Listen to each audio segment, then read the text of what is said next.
The Sun is about 330,000 times more massive than Earth. It presses a huge dip into the space-time around it. Earth is like that marble, sliding along the curve. We call that motion orbit. So Earth isn't being pulled around the Sun. It's moving straight through curved space-time. But in a curved space, a straight path can become a circle. It sounds strange, but the theory was confirmed in 1919. That year, British astronomer Arthur Eddington used a solar eclipse to observe light from distant stars. He found that the light bent as it passed near the Sun. Light normally travels in straight lines. If space-time were flat, light wouldn't bend. But it did. What does that mean? It means space-time near the Sun is curved. Einstein's theory was proven right, and the world was stunned.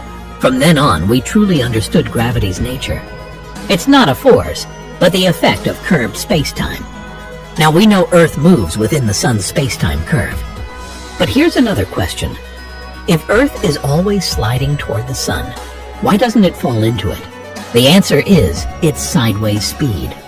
Remember the marble on the rubber sheet? Without sideways speed, it would roll straight into the heavy ball. But with enough sideways speed, it circles around it instead, never falling in. Earth orbits the Sun at about 29.78 kilometers per second. What does that mean? A rifle bullet travels about 1 kilometer per second. Earth is moving about 30 times faster than that. At that speed, it could circle the Earth in about 7 minutes. That speed keeps Earth sliding through the Sun's space-time curve without ever falling in. So what if Earth suddenly stopped? The answer is terrifying. Scientists have calculated it. If Earth's orbital speed dropped to 0, about 65 days later, it would crash straight into the Sun. Before that, everything on Earth would be scorched and vaporized. The oceans would boil, the atmosphere would burn. All life would die within days. But don't worry, that won't happen. Because in space, there's almost nothing to slow Earth down. What is space like? It's nearly a perfect vacuum. No air, no friction, no drag. The speed Earth gained 4.6 billion years ago has barely changed since. It will keep moving until the day the Sun dies. At this point, you might ask, where did Earth's original speed come from? For that, we go back to the birth of the solar system. 4.6 billion years ago, a huge cloud of gas and dust existed in our galaxy. We call it the solar nebula.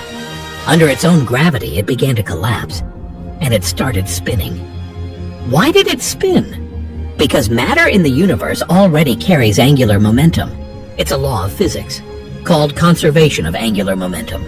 Simply put, once something starts spinning, it's hard to stop. Like a figure skater pulling in their arms, spinning faster.